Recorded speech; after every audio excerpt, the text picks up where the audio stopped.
Welcome back. In part 1, we delved into the fascinating spectrum of brainwave activity from beta to gamma and beyond, and explored how these waves shape our states of consciousness.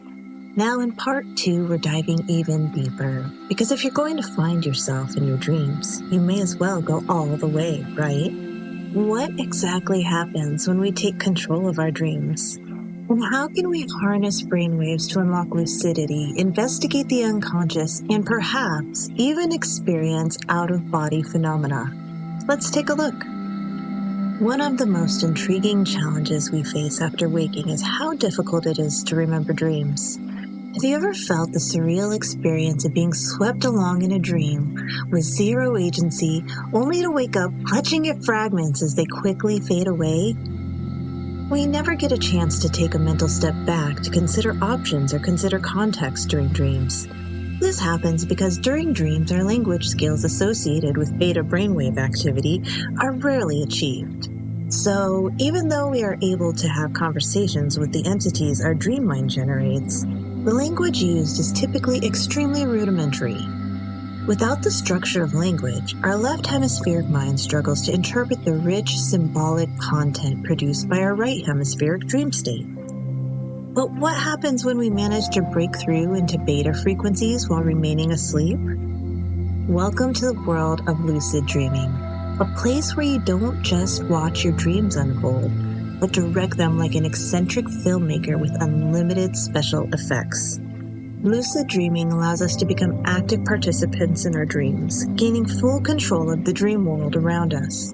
Imagine soaring through the skies, crafting epic narratives, visiting other realms no GPS could ever pinpoint, shaping your dream entirely by willpower.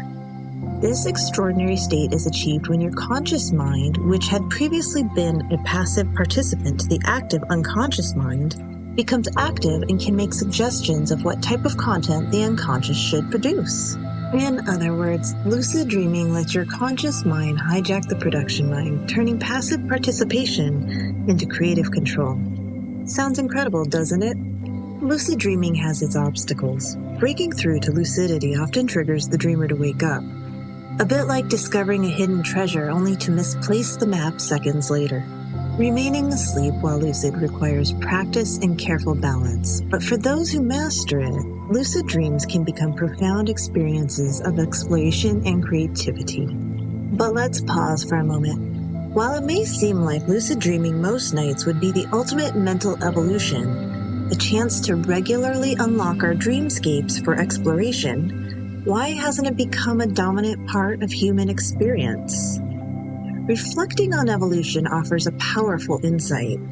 Humans who were more adapted to be able to easily lucid dream would find the dream world, where every desire can be instantly gratified, more enticing and engaging than the waking world, filled with struggle and hardship. Natural selection would have favored those who stuck with the reality of hardship rather than being seduced by the dream world's infinite comfort. After all, it's hard to outrun predators when you're too busy dreaming about flight. This evolutionary trade-off explains why only about 50% of the population have ever experienced a lucid dream, and why only about 20% of the population has semi-regular lucid dreams. But imagine the possibilities if we could integrate regular lucid dreams into our lives more consistently. Could we gain greater knowledge of ourselves? Would it cause dramatic changes to our world? Can lucid dreaming allow our conscious mind to effectively investigate the unconscious? Is this limited to our personal unconscious, or is it possible to utilize lucid dreaming to break through to the collective unconscious? This is where the boundaries between lucid dreaming and phenomena like out-of-body experiences, or OBEs, start to blur. Let's take this a step further. You may remember that the unconscious mind is highly skilled at producing convincing and engaging content to the conscious mind. Now imagine someone invests immense effort into achieving an OBE via breaking through from the personal dream space into the collective dream space. One night, it finally happens. They have the exhilarating experience of flying over the city they live in or traveling to another world. It feels so real, they are convinced it is an OBE. But how could we be certain? What if your unconscious picked up on your longing for an extraordinary experience and produced a dream of exactly that? Can we rely on our feelings to determine what's real? Definitely not. To analyze such psychic phenomena, reason must be our guiding principle, of course. Imagine if a lucid dreamer not only flew across the city, but also stopped at their best friend's house and saw that they were struggling to sleep and were reading a book in bed at 3 a.m. Now, this is a legitimate piece of evidence. The next day, if our protagonist calls their friend up and discovers that their friend had been reading a book while trying to fall asleep at the same time, we would have a reason to believe an OBE had taken place. Without such evidence, however, truth seekers must be extremely cautious and skeptical. But if lucid dreaming is to become an invaluable tool for humanity's evolution, both individually and collectively, then we must implement methods to increase the probability of having lucid dreams daily. There are many sources on the internet, including an entire subreddit dedicated to exploring exactly this problem. There are countless methods available: frequent reality testing, wake and back to sleep methods, the wild method, visualization exercises, dream journaling, creating dream talismans, etc. What ties the strategies together is the underlying aim: programming the mind to alert the conscious mind when a dream is occurring. Imagine training your unconscious mind to tap the consciousness during a dream, offering you an opportunity to become lucid. The more we refine this skill, the more likely lucid dreaming will become a consistent and transformative part of our lives. There's one more critical connection to explore: the link between lucid dreaming and the waking world. To become lucid in our dreams, we must first become lucid in our day-to-day lives.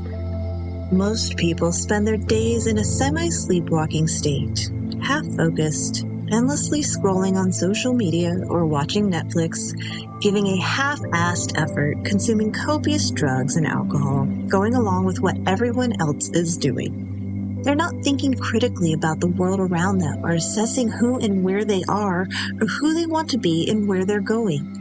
It's really no surprise that habits like these inhibit lucidity in your life. To achieve lucid dreaming, we need to break free from these patterns and start living consciously, thinking critically, staying present, and striving to understand who we are and where we're headed. And definitely stop hitting next episode on autoplay. Lucid dreaming and lucid waking are intimately connected. If you spend most of your waking hours on autopilot, don't be surprised if your dreams refuse to hand you the steering wheel either. Wake up to your life, and you just might find yourself waking up in your dreams too.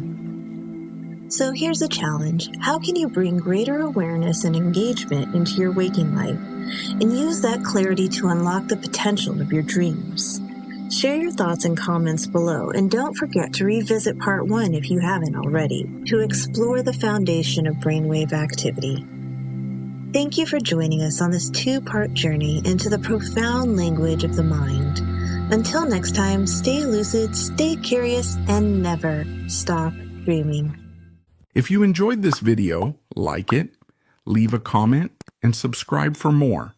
Also, be sure to check out our link tree in the description to discover more and connect with us. You can also visit illumination.nexus or visit reddit.com/r/thegrailsearch and speak with us there. Thank you for watching.